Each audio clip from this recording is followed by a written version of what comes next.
Hello दोस्तों, नमस्कार। SM किसी चैनल में मैं आप सभी लोगों का दिल से बहुत बहुत स्वागत करता हूं। अगर आपने पहली बार विजिट किया जरूर चैनल को सब्सक्राइब कर लेना। फ्री स्टॉक मार्केट क्लासेस इस चैनल को भी चाहो तो फॉलो कर सकते हो, सब्सक्राइब कर सकते हो। यहाँ पर भी बेल आइकन को हिट करके ऑल जरूर सिलेक्ट करके रख लेना। इस चैनल का लिंक आपको ऊपर आई बटन पे नीचे डिस्क्रिप्शन में मिल जाएगा। एंड आज के दिन की बात करें, यस, इसी चैनल के ऊपर अभी यहाँ पे शाम को ही 5 साढ़े 5 बजे के आसपास एक वीडियो अपलोड यहाँ पे किया गया था कि अगर आपके शेयर में ये 7 बातें आपको देखने को मिल रही है, ठीक है, तो तुरंत आपने यहाँ पे निकल जाना चाहिए। मतलब कुछ इंपॉर्टेंट पैरामीटर्स मैंने यहाँ पे एक्सप्लेन किए हुए हैं, तो ज़रूर इस वीडियो को यहाँ पे देख लेना। लिंक ऊपर आई बटन पे यहाँ पे दे दिया है। तो चले दोस्तों, फिलहाल तो इस वीडियो को स्टार्ट कर लेते हैं। सो ठीक है दोस्तों, अभी हम लोग आ चुके हैं बिल्कुल हमारे नॉर्मल स्क्रीन के ऊपर। एंड दोस्तों, इस वीडियो में हम लोग बात करने वाले एक बहुत ही इंपॉर्टेंट सवाल जो काफ़ी ज़्यादा कमेंट सेक्शन में कई टाइम से यहाँ पे पूछा जा रहा है। वैसे तो देखा गया तो इस प्रकार के काफ़ी सारे वीडियोस में इसके पहले भी यहाँ पे बना चुका हूँ, बट हाँ, बहुत कुछ चीज़ें हम लोग को इस प्रकार के वीडियो से यहाँ पे सीखने को भी मिल जाती है। तो सवाल क्या था? सवाल ये था कि फिलहाल अगर देखा गया तो दो ऐसे कंपनी एक ज़माने में ऐसे थे कि एकदम मतलब इनका प्राइस काफ़ी ऊपर देखने को मिलता था। अभी इनका प्राइस हम लोग को टॉप से एकदम नीचे आते हुए देखने को यहाँ पे मिल चुका है, ठीक है। एंड ऐसे स्टॉक यूजुअली हम लोग अवॉइड ही करते, बट फिर भी अगर आपको एक स्टॉक को अगर पिक करना होता, किस में से? वोडाफोन आइडिया से, मतलब वोडाफोन आइडिया ये एक स्टॉक एंड दूसरा येस बैंक, इन दोनों में से अगर किसी एक स्टॉक को अगर आपको पिक करना होता तो आप कौन सा स्टॉक पिक कर लेते? एंड उसके पीछे का रीज़न क्या है, लॉजिक क्या है? तो सबसे पहले भाई मैं डिस्क्लेमर दे देता हूँ, ठीक है, ये कोई रिकमेंडेशन वाली बात नहीं भाई, ये खरीदो वो खरीदो। मैं आपको लॉजिक यहाँ पे पेश करने की कोशिश करने वाला हूँ, ठीक है। वीडियो कोई 1 सेकंड का 1 मिनट का नहीं है कि हाँ ये अच्छा है ये बुरा है करके।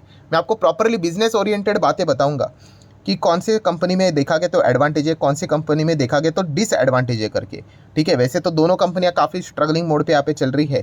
दोनों कंपनियां फिलहाल करंट में वीडियो बना रहा हूँ तभी तक तो ट्रेडिंग वाली ही कंपनियां नजर आती है। इन्वेस्टमेंट के हिसाब से इतना कोई स्कोप नजर आता है नहीं। ट्रेडिंग मतलब क्या, छोटा मोटा तेजी आ जाता है, ठीक है, 20-30 रुपये हो जाएगा, 40 हो जाएगा, 100, 200, 500 वो बनने के लिए जिस प्रकार की बैलेंस शीट पीएनएल चाहिए वो अब फिलहाल करंट सिचुएशन में इन दोनों कंपनीज के पास भी नहीं है। बट फिर भी अगर लॉजिक के हिसाब से अगर जाना ही है तो एक एक पॉइंट को कवर करके ही हम लोग यहाँ पे आगे बढ़ना पसंद करेंगे। डिस्क्लेमर में ऑलरेडी दे चुका, कोई रिकमेंडेशन वाला ये वीडियो नहीं है। तो yes bank and Vodafone idea, ठीक है, इन दोनों की ही बातचीत यहाँ पे होने वाली, दोनों का बैलेंस शीट पीएनएल क्या ही देखने का, ठीक है। तो सबसे पहले तो स्टार्ट करेंगे, थोड़ा सा इतिहास भी आपको पता होना चाहिए क्योंकि इसी से ही आपको मदद मिलेगी। तो येस बैंक की बात करेंगे, देख सकते हो टॉप लेवल से पूरी तरीके से धाराशाही।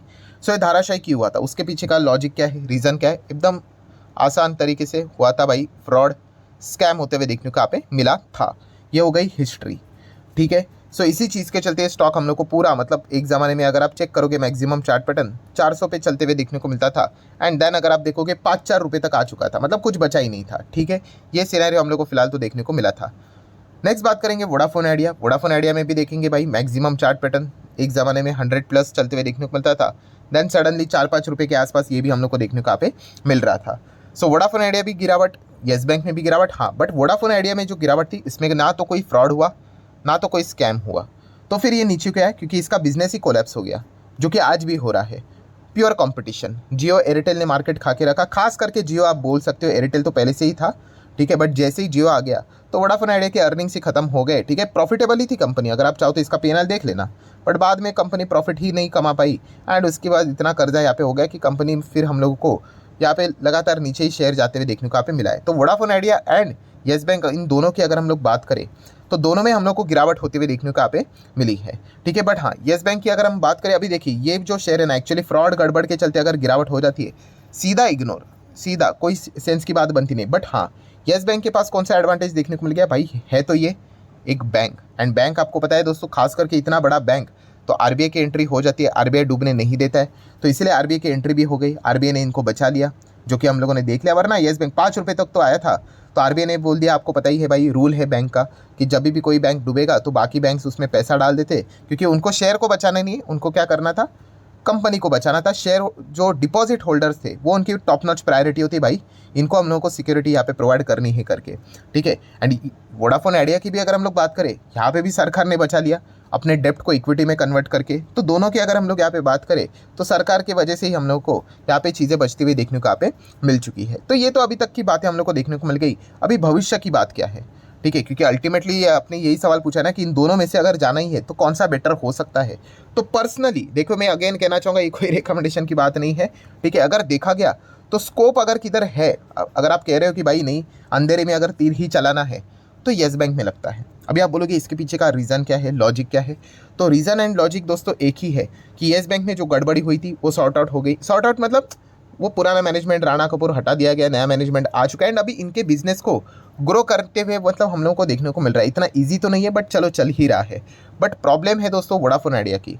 वोडाफोन आइडिया का करंट सिनेरियो ही बहुत ख़राब है, ठीक है, क्योंकि अगर देखा गया तो फंड रेस करना है, फंड रेस करके भी कोई सोल्यूशन तो होने वाला है नहीं, क्योंकि 2.5 लाख करोड़ का कर्जा है, वो पे करते करते करते करते बिजनेस को कब ग्रो करेंगे। एंड सबसे डेंजरस बात कंपटीशन, इतना हेवी कंपटीशन है, जियो है, एयरटेल है, लगातार इनके कस्टमर वो लूज़ करते ही जा रहे। पैसा चलो एक बार के लिए मान लीजिए मिल भी गया इनको, 50,000 करोड़ मिल भी गया, बट आगे सस्टेन कैसे कर पाएंगे। मैं अगेन कह रहा हूँ छोटा मोटा तेज़ी ज़रूर आ सकता है, बट बड़ी तेज़ी की अगर हम लोग बात करें तो बहुत ही मुश्किल हम लोग को देखने को यहाँ पे मिल जाता है। एंड ऊपर से अगर मान लीजिए अगर इलॉन मस्क अगर आ गया इंडिया में, ठीक है, स्टारलिंक लेकर, तो फिर भाई मतलब इनका तो गेम ही खत्म, ठीक है। वहाँ पे तो जियो एयरटेल मतलब डरे हुए हैं।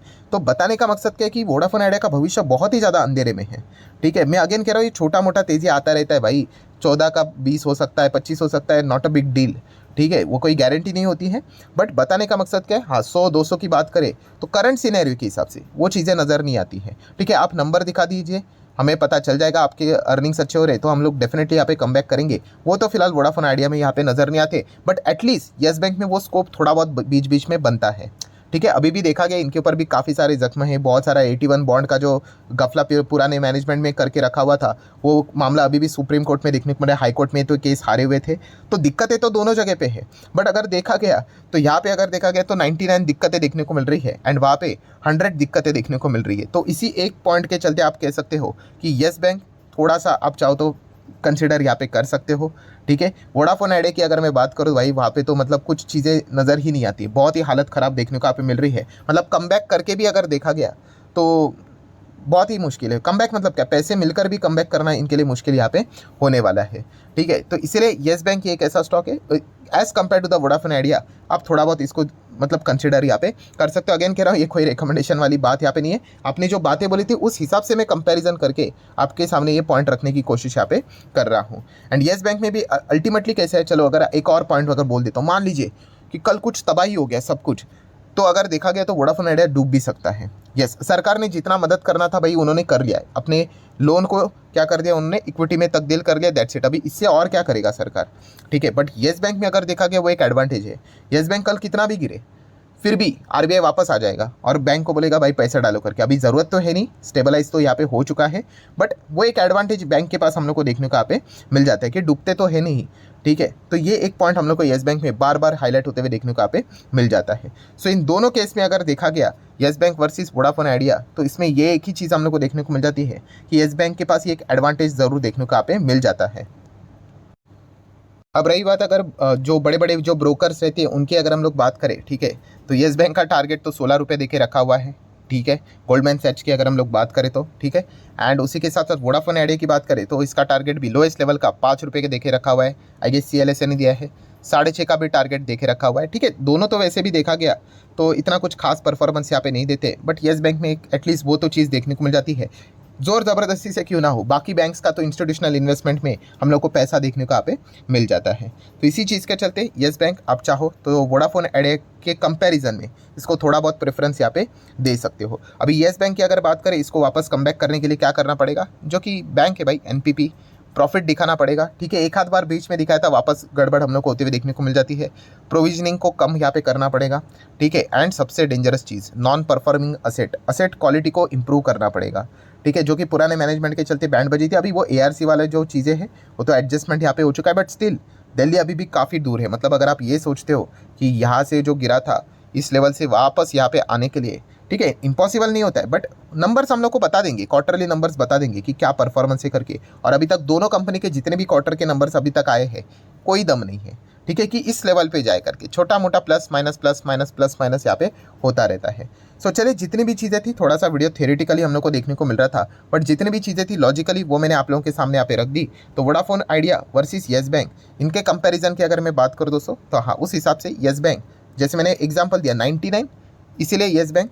एंड यहाँ पे अगर देखा गया मतलब एंड वोडाफोन आइडिया में देखा गया तो इनमें थोड़ी सी ज़्यादा दिक्कत देखने को मिल रही है। ये एक पॉइंट ही हम लोग को जस्ट गैप देखने को यहाँ पे मिल रहा है। सो आशा करता हूँ दोस्तों जिनको भी ये डाउट था लॉजिक के हिसाब से जो भी पॉइंट्स थे वो सारे यहाँ पे मैंने कवर कर लिए हैं, तो आप अपने हिसाब से भी फर्दर स्टडी यहाँ पे कर सकते हो। तो आशा करता हूँ वीडियो हेल्पफुल लगा होगा तो जरूर लाइक एंड शेयर कर देना। मिलते हैं नेक्स्ट वीडियो में, तब तक के लिए बाय बाय।